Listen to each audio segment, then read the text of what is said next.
अब जोधर खाना लेने के लिए अंदर चला जाता है। उधर वो बुढ़िया उन बैलों के ऊपर अपना हाथ फेरने लगती है। कितने सुंदर हैं ये बैल, लेकिन देखने पर बीमार लगते हैं। चिंता ना करो बेटे, तुम आज ही ठीक हो जाओगे। कुछ देर बाद जोधर खाना लेकर बाहर आता है। वो बुढ़िया बाहर खड़ी होती है। ये लो अम्मा, घर में बस पूड़ी और खीर ही बनी थी। क्या आपका इतने से पेट भर जाएगा? क्यों नहीं बेटा, माता रानी का थोड़े से प्रसाद में पेट भर जाता है, तो मेरा क्यों नहीं भर सकता। वाह अम्मा, आपकी बातों ने तो मन खुश कर दिया। अगर आपके जैसे हर कोई हो जाए तो हर किसी में सब्र दिखने लगेगा। ठीक है बेटा, अब मैं चलती हूँ। आज के दिन देवी माँ तुझ पर कृपा करेंगी। बुढ़िया अपनी बात खत्म करके चली जाती है। कुछ देर बाद, अरे मेरे बैल अचानक से उठकर खड़े कैसे हो गए? ये तो चमत्कार है। बहुत समय पहले की बात है। एक गांव में दो अलग अलग सोच के लोग रहते थे। कुछ लोग देवी देवताओं को मानते थे, तो कुछ लोग भगवान में भरोसा नहीं रखते थे। इस बार तो पूरा गांव किसी न किसी समस्या से परेशान है। भगवान करे इस नवरात्रि सब कुछ ठीक हो जाए। अरे भाई, तू तो हमेशा भगवान के भरोसे ही रहता है। इस प्रकृति को जो मंजूर होगा वही होगा। वैसे भी भगवान जैसा कुछ भी नहीं होता। ऐसा ना बोल भाई, भगवान ने ही इस प्रकृति का निर्माण किया है। इस संसार में जो कुछ भी अच्छा बुरा होता है, सब कुछ भगवान की कृपा से ही होता है। देख भाई, तो कुछ भी बोल ले, जब तक मैं खुद भगवान से जुड़ा कोई चमत्कार नहीं देख लेता, मुझे भगवान के अस्तित्व पर भरोसा नहीं होगा। कोई बात नहीं भाई, एक दिन तुम खुद अपनी आंखों से सब देखोगे तो यकीन हो जाएगा। रमेश और भीखू की तरह गांव में ऐसे कई लोग मौजूद थे जो भक्ति के लिए अपना मत रखते थे। इसी तरह दिन बीतते गए और नवरात्रि का त्योहार भी नजदीक आ गया। इस समय सरिता नवरात्रि की तैयारियों में लगी हुई थी। तभी गांव की गंगा काकी उसके घर आती है। अरे सरिता बेटी, घर पर हो क्या? हाँ काकी, आओ आओ, बस नवरात्रि की तैयारियों में लगी थी। कहिए, कुछ काम था क्या? हाँ बेटी, कल नवरात्रि है तो घर तुलसी का पौधा लगाना था। नवरात्रि में तुलसी का पौधा लगाना है, लेकिन क्यों? बेटी, नवरात्रि के शुभ अवसर पर इस तरह के कार्य करना अच्छा माना जाता है। मैं इस नवरात्रि के दिन तुलसी का पौधा लगाकर हर दिन उसकी पूजा करूंगी। ठीक है काकी, आप मेरे घर से तुलसी का कुछ हिस्सा ले जाओ और अपने घर में लगा लेना। भगवान तेरा भला करे बेटी। इस तरह से सरिता गंगा काकी को तुलसी का पौधा दे देती है। अगले दिन सरिता के घर में एक विचित्र घटना होती है। सुनो जी, हमारी तुलसी को देखो, नवरात्रि के पहले दिन इसमें नया रंग आने लगा है। अरे ये कैसे हो गया? कल तक तो हमारी तुलसी सूखी हुई सी लगती थी, आज तो पूरी हरी भरी हो गई है। मुझे तो लगता है नवरात्रि के पहले दिन माता रानी ने हमारे घर में कदम रख दिए। अगले दिन गांव के खेत में हल चलाते समय जोधर को मिट्टी के नीचे कुछ दिखाई देता है। अरे मेरे खेत में ये क्या है? जोधर ने उस चीज को देखने के लिए खेत को आराम से खोदना शुरू किया। कुछ देर बाद जोधर ने देखा, अरे ये तो पूजा के समय बजाया जाने वाला शंख है, लेकिन ये शंख अचानक से मेरे खेत में कहां से आ गया? जब जोधर ने शंख हाथ में लिया तो उसे उत्सुकता होने लगी। उसने भक्ति भाव से शंख को हाथ में रखकर भगवान को याद किया। क्या ये शंख बजता है? क्या पता, लेकिन जब मंदिर में शंख बजता है तो मन को एक अलग ही शांति मिलती है। इसलिए मुझे एक बार इसे बजाकर जरूर देखना चाहिए। अब वो शंख बजाने लगा। काफी देर तक गूंजती आवाज को सुनकर गांव के सभी लोग जोधर के खेत की तरफ दौड़े और एक साथ खड़े हो गए। कुछ देर बाद जोधर शंख की आवाज बंद कर देता है। अरे जोधर काका, आपने तो ये शंख बजाकर जैसे पूरे गांव का वातावरण शुद्ध कर दिया। हाँ जोधर काका, भिखू ठीक कहता है, लेकिन आपके पास ये शंख आया कहाँ से? ये शंख तो मेरे खेत के नीचे मिला है। खेत के नीचे? लेकिन ये शंख भला खेत के नीचे क्यों आएगा? ये तो मुझे भी नहीं पता, लेकिन इसे देखने के बाद भक्ति के भाव जागृत होते हैं। हाँ काका, हमें इस शंख को गांव के मंदिर में रखवा देना चाहिए। ठीक है, मैं इसे मंदिर के पुजारी को सौंप दूंगा। जोधर अपनी बात पूरी करता तभी सरिता दौड़ती हुई खेतों की तरफ आती है। उसके चेहरे पर खुशी के भाव थे। ऐसा लग रहा था वो लोगों से कुछ बताना चाहती है। क्या बात है सरिता बेटी, तुम इस तरह भागती हुई कहाँ से आ रही हो? आज चमत्कार हो गया काका, गांव के आधे लोग कुएं के पास खड़े हैं। ऐसा क्या हो गया सरिता? हाँ भाभी, हमें भी बताओ, लोग कुएं के पास क्यों खड़े हैं? भिखू भैया, हमारे गांव में जो कुआं सालों से सूखा पड़ा हुआ था, अचानक से उसकी तली में पानी रिसने लगा है। ये कैसे हो सकता है? कहीं ये सब शंख के प्रभाव से तो नहीं हो रहा? इसका मतलब ये सब नवरात्रि के दूसरे दिन देवी की ही कृपा है। अब वहाँ खड़े सभी लोग समझ गए थे कि ये देवी की कृपा है। काका, सच में ये देवी की कृपा है। नवरात्रि के पहले दिन हमारे घर में लगी तुलसी के पौधे में ताजगी लौट आई और दूसरे दिन इस शंख की ध्वनि से गांव का सूखा कुआं अब पानी से भरने लगा है। हाँ काका, सब कुछ तो नवरात्रि के दिनों में ही हो रहा है। अब सरिता और जगदीश की बात सुनकर वहाँ खड़े सभी लोग हाथ जोड़कर देवी का स्मरण करने लगते हैं। उसी दिन रात को गंगा काकी को एक सपना आता है। सुबह होते ही वो सरिता के पास जाती है। कैसी हो काकी? और वो तुलसी का पौधा कैसा है? सब ठीक है, लेकिन कल रात क्या काकी? बेटी, कल रात मैंने एक सपना देखा। कैसा सपना काकी? मैंने सपने में देखा कि माँ दुर्गा कह रही हैं कि मेरे बच्चों, अब से गांव में भक्ति और एकता बनाए रखो, मैं हमेशा तुम्हारे पास रहूंगी। सरिता और काकी दोनों आपस में बात कर रही थीं, तभी जगदीश और भोला वहाँ पर पहुँच जाते हैं। अरे काकी, आप यहाँ? सब ठीक तो है ना? हाँ बेटा, सब ठीक है। वैसे आप दोनों किस बारे में बात कर रही थी? अब गंगा काकी ने सारी बातें कह डाली। इसका मतलब है नवरात्रि के तीसरे दिन माँ दुर्गा ने हमें भक्ति की राह दिखाई है। हाँ भोला बेटा, ये बात हम सभी गांव वालों को भी समझनी चाहिए। हाँ काकी, मैं आपकी बात से सहमत हूँ। काकी, मैंने तो ठान लिया है, मैं आज ही दिन भर भूखा प्यासा रहकर देवी की मूर्ति तैयार करूँगा, ताकि गांव में भक्ति की भावना को बढ़ावा दिया जाए। अब भोला ने अपनी मूर्ति कला का प्रदर्शन करते हुए सारा दिन मेहनत की और रात होते होते एक बेहद खूबसूरत दुर्गा माँ की मूर्ति बना डाली। कुछ देर बाद अचानक भोला ने एक चमत्कार देखा। अरे, ये क्या हो रहा है? इस मूर्ति से तो रहस्यमयी रोशनी फैलने लगी है।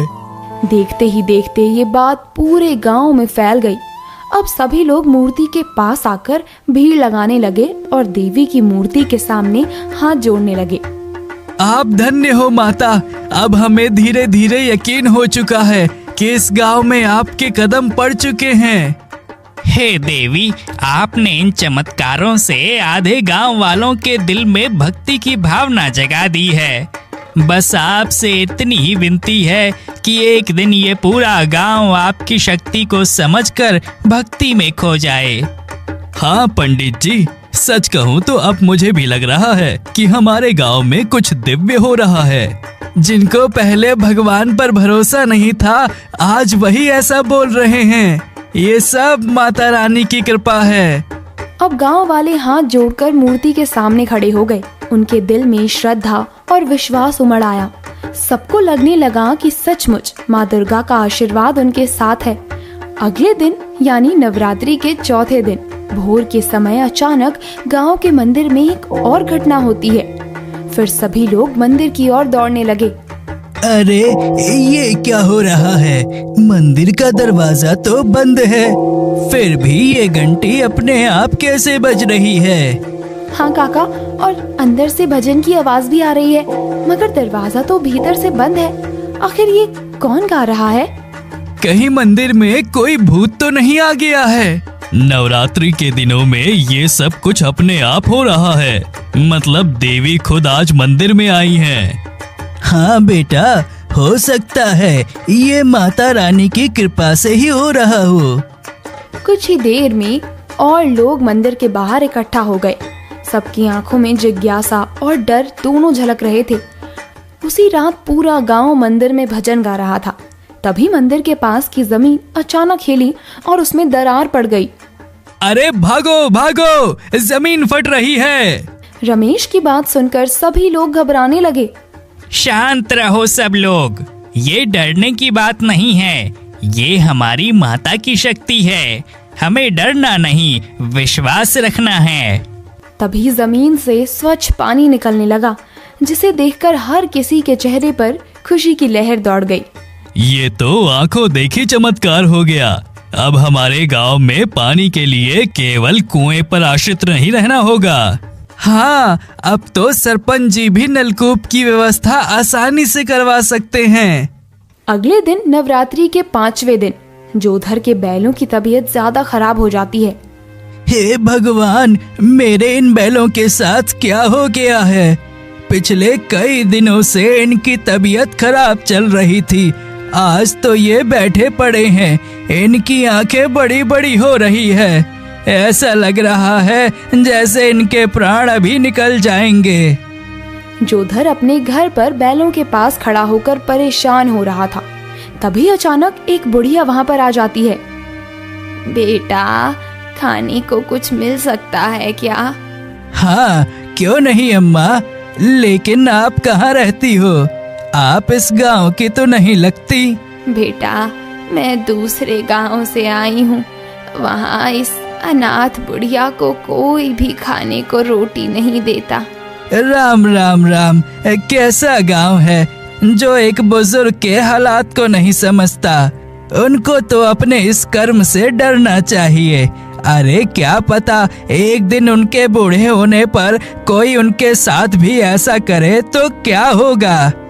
बेटा, हर कोई तुम्हारे जैसा दयालु नहीं होता, लेकिन यहाँ जो जैसा करेगा वैसा ही भरेगा। कोई बात नहीं अम्मा, आप चिंता मत करो, मैं अभी आपके लिए खाना लाता हूँ। अब जोधर खाना लेने के लिए अंदर चला जाता है। उधर वो बुढ़िया उन बैलों के ऊपर अपना हाथ फेरने लगती है। कितने सुंदर हैं ये बैल, लेकिन देखने पर बीमार लगते हैं। चिंता ना करो बेटे, तुम आज ही ठीक हो जाओगे। कुछ देर बाद जोधर खाना लेकर बाहर आता है। वो बुढ़िया बाहर खड़ी होती है। ये लो अम्मा, घर में बस पूड़ी और खीर ही बनी थी, क्या आपका इतने से पेट भर जाएगा? क्यों नहीं बेटा, माता रानी का थोड़े से प्रसाद में पेट भर जाता है, तो मेरा क्यों नहीं भर सकता? वाह अम्मा, आपकी बातों ने तो मन खुश कर दिया। अगर आपके जैसे हर कोई हो जाए तो हर किसी में सब्र दिखने लगेगा। ठीक है बेटा, अब मैं चलती हूँ। आज के दिन देवी माँ तुझ पर कृपा करेंगी। बुढ़िया अपनी बात खत्म करके चली जाती है। कुछ देर बाद, अरे मेरे बैल अचानक से उठकर खड़े कैसे हो गए? ये तो चमत्कार है। फिर जोधर के दोनों बैल सामान्य अवस्था में दिखने लगे, जैसे वो बिल्कुल ठीक हो गए। अब जोधर बैलों के पास जाकर उन्हें गले लगाने लगा। भगवान का लाख लाख शुक्र है जो मेरे बैल फिर से ठीक हो गए। लेकिन ये सब कैसे हुआ होगा? कहीं उस बुढ़िया ने तो, हाँ क्या पता उस बुजुर्ग के रूप में माता रानी मेरे घर तक आई हो। जय हो माता, आपकी वजह से मेरे बैल पूरी तरह से ठीक हो गए। धीरे धीरे जोधर की कहानी गांव वालों को पता लगी तो सभी ने इसे माता रानी की कृपा समझ लिया। अगले दिन नवरात्रि का छठा दिन था। आज के दिन रात को आसमान में एक विचित्र नजारा दिख रहा था। सुनो जी, ये आसमान में कैसा नजारा दिखाई दे रहा है? अरे ये तो कई तारे एक ही लाइन में दिख रहे हैं। 1, 2, 3, ये वाला 9, ये तो कुल 9 तारे दिख रहे हैं। इन 9 तारों का मतलब क्या हुआ? मैंने तो इस तरह के तारे इस बार नवरात्रि में ही देखे हैं। इससे पहले कभी भी मैंने ऐसे 9 तारे एक साथ नहीं देखे थे। कहीं ये नवरात्रि की 9 देवियों का स्वरूप तो नहीं है? हाँ जी, आप ठीक कहते हो। 9 देवी आज हमें तारों के रूप में साक्षात दर्शन दे रही हैं। धन्य हो माता, मैं अभी गांव वालों को बुलाकर लाता हूँ। अब जगदीश गांव के सभी लोगों को बुला लाता है। सभी लोग उन 9 तारों को देखकर हाथ जोड़ने लगते हैं। ये माँ दुर्गा की 9 शक्तियाँ हैं जो हमारे गांव की रक्षा कर रही हैं। अब हमें किसी चीज से डरने की जरूरत नहीं है। पूरा गांव हाथ जोड़कर खड़ा हो गया। सबने मिलकर आसमान की ओर देखकर एक स्वर में कहा, जय माता दी। नवरात्रि का 7वां दिन आया। गांव में हर ओर दीपों की रोशनी थी। हर घर में दीप जल रहे थे। गांव के सभी लोग रोज की तरह मंदिर में पूजा पाठ कर रहे थे। तभी अचानक तेज हवा चली और तेज बारिश होने लगी। अब सभी लोग मंदिर के बाहर आकर बारिश को देखकर खुश होने लगे। इसी बीच दूसरे गांव के लोगों में भूखमरी आ जाती है, जिसकी खबर हर तरफ फैल जाती है। एक दिन ये खबर सुनकर रमेश भीखू से बोलता है, अरे भाई, तुमने सुना क्या? हमारे पड़ोसी गांव में लोगों का बड़ा बुरा हाल हो चुका है। क्यों? ऐसा क्या हो गया पड़ोसी गांव में? अरे भाई, वहाँ के लोग भूखमरी से पीड़ित हैं। गांव में फसलें नष्ट हो गईं और लोग 2 रोटी के लिए भी मोहताज हो गए हैं। क्या बोल रहे हो भाई? हमारे पड़ोसी गांव में इतना सब कुछ हो रहा है, फिर तो हमें उनकी मदद जरूर करनी चाहिए। मदद? अरे हम भला क्या मदद कर सकते हैं? अरे भाई, हमारे पास पिछले साल का भी अनाज है। गांव में हर किसी के पास कई कुंटल अनाज रखा है। हम उस अनाज से दूसरे गांव की मदद कर सकते हैं। ये क्या बोल रहे हो भाई? अगर हमने अपने अनाज दूसरे गांव वालों को दे दिया तो हमारे लिए अनाज खत्म हो जाएगा। लोगों की भलाई सोचो रमेश, माता रानी तुम्हारे घर कभी भी कमी नहीं रहने देंगी। वो दोनों आपस में बात कर रहे होते हैं, तभी वहाँ पर पंडित माधव भी आ जाते हैं। भीखू ठीक कहता है। इस नवरात्रि में माता रानी ने हमारे ऊपर बहुत सी कृपा की है। उन्हीं की कृपा से आने वाले कल में पूरे गांव के घरों में अच्छा अनाज होगा। तो पंडित जी, फिर हमें क्या करना चाहिए? हमें गांव के सभी लोगों को समझाकर दूसरे गांव में मदद करनी चाहिए। अगर तुम भलाई करोगे तो हमारे गांव के ऊपर माता रानी की कृपा हमेशा बनी रहेगी। अब सभी लोग दूसरे गांव की मदद करने की ठान लेते हैं। उस रात गांव के तालाब में, जो सालों से सूखा पड़ा था, अचानक उसमें 9 फूलों की उत्पत्ति होती है। सुबह सुबह जब सरिता तालाब के पास जाती है, अरे ये कैसे संभव है? इस तालाब में तो पानी ही नहीं था। इसमें कमल का फूल कहाँ से आ गया? इसी बीच जगदीश भी वहाँ पर आ जाता है। कितने सुंदर फूल खिले हैं। हाँ जी, इन्हें गौर से देखो। ये 9 कमल के फूल एक लाइन में खिले हैं। धीरे धीरे गांव के सभी लोग तालाब के पास पहुँच जाते हैं। पहले 9 तारे और अब 9 कमल के फूल। ये कोई साधारण बात नहीं है। ये माँ की 9 शक्तियों का संकेत है। लोग एक दूसरे की ओर देखने लगे। जो लोग अब तक संदेह में थे, वे भी विश्वास से भर गए। वहीं गांव की एक महिला, जो देवी देवताओं में भरोसा नहीं रखती थी, आज वो भी भावुक होकर बोल पड़ी, काश देवी की महिमा को मैं पहले पहचान लेती। हे माता, मेरी गलतियों को क्षमा करना।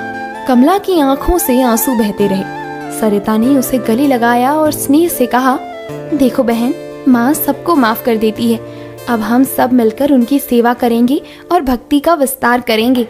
अगले दिन नवरात्रि का 8वां दिन आ गया। गांव में कई जगह अष्टमी की पूजा हो रही थी। कई घरों में कन्या खिलाई जा रही थी। लेकिन हैरानी की बात तो ये थी कि इस बार कमला भी इस कार्यक्रम में शामिल थी और खीर पूड़ी बनाने की तैयारियां कर रही थी। इसी दौरान सरिता भी कमला के घर पहुंच जाती है। हाँ कमला बहन, बताओ, तुमने मुझे बुलावा भेजा था। हाँ बहन, मुझे तुम्हारी मदद चाहिए थी। आज मैं अष्टमी के दिन कन्या भोज करवाना चाहती हूँ। तो खाना बनाने में तुम्हारी मदद चाहिए थी। क्या क्या सच में तुम कन्या भोज करवाना चाहती हो? हाँ बहन, जब से नवरात्रि की देवी की हम सभी पर कृपा देखी है, तब से मेरा मन भक्ति में लग गया है। अब उनके लिए ही मैं ये भोज रखना चाहती हूँ, ताकि उनकी कृपा हमारे परिवार पर भी बनी रहे। ठीक है बहन, मुझे बहुत खुशी है कि तुमने भी देवी को पहचान लिया। मैं तुम्हारी मदद जरूर करवाऊंगी। इस तरह से गांव की दूसरी औरतें भी कमला से प्रभावित होकर कन्या भोज करवाने लगी। नवरात्रि का 9वां और आखिरी दिन आया। गांव में हर और उत्साह था। सुबह से ही घर घर में पकवान बन रहे थे। छोटी छोटी बच्चियों को बुलाने के लिए औरतें दरवाजे दरवाजे जा रही थी। हर कोई कन्या पूजन की तैयारी में लगा हुआ था। कुछ ही देर में कुछ बच्चियां भोजन के लिए तैयार हो गईं। सुनो जी, इन बच्चियों को देखकर ऐसा लगता है जैसे 9 की 9 देवियां हमारे घर में आकर बैठी हों। सच में हमने कभी सपने में भी नहीं सोचा था कि आज के दिन हम कन्या भोज करवाएंगे। हाँ सरिता, तुम सच कहती हो, लेकिन ये सब माता रानी की कृपा से ही हो पाया है। उधर गांव के सभी लोग मंदिर के पास इकट्ठा होकर आज आखिरी दिन माता की पूजा आराधना में जुट गए थे। कोई अपनी गलतियों के लिए क्षमा मांग रहा था, तो कोई पूरे गांव के भलाई की कामना कर रहा था। हे देवी, इस बार नवरात्रि में आपने हमारे गांव के लिए अनेकों भलाई की है। आपकी वजह से ही लोगों में भक्ति की भावना जागृत हो पाई है। मैं आपसे इतनी प्रार्थना करता हूँ कि अपनी कृपा हमारे ऊपर सदैव बनाए रखना। हे देवी, मैंने आप पर विश्वास न करके आपका उपहास बनाया, लेकिन अब मुझे अपनी गलतियों का एहसास हो चुका है।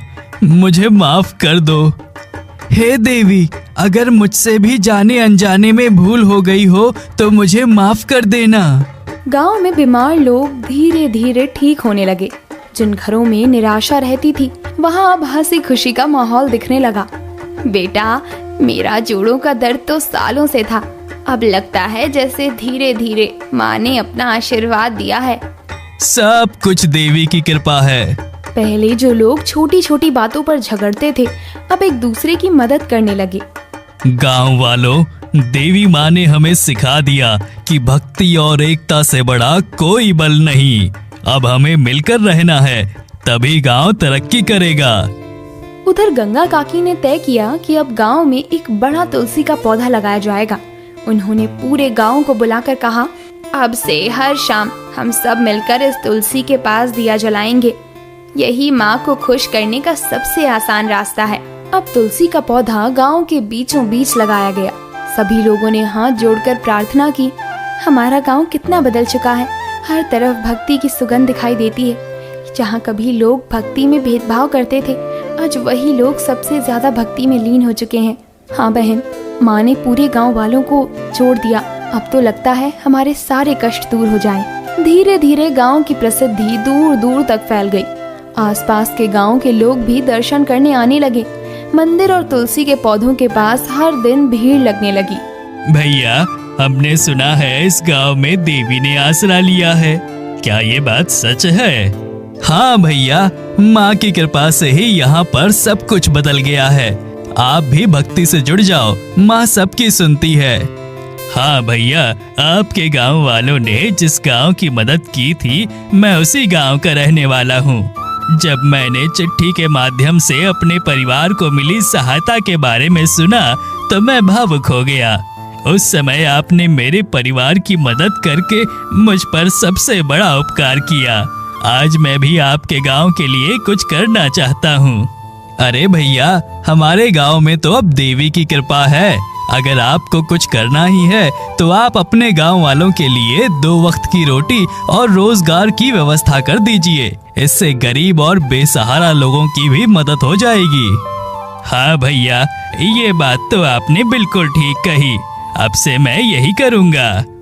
अब कमलेश ने दूसरे गांव की भलाई के लिए कई लोगों को शहर में रोजगार प्राप्ति में मदद की और कई लोगों के घर में राशन की पूर्ति करवाई। इस तरह से दोनों गांव में भक्ति का प्रसार होने लगा और गांव के सभी लोग खुशी खुशी रहने लगे।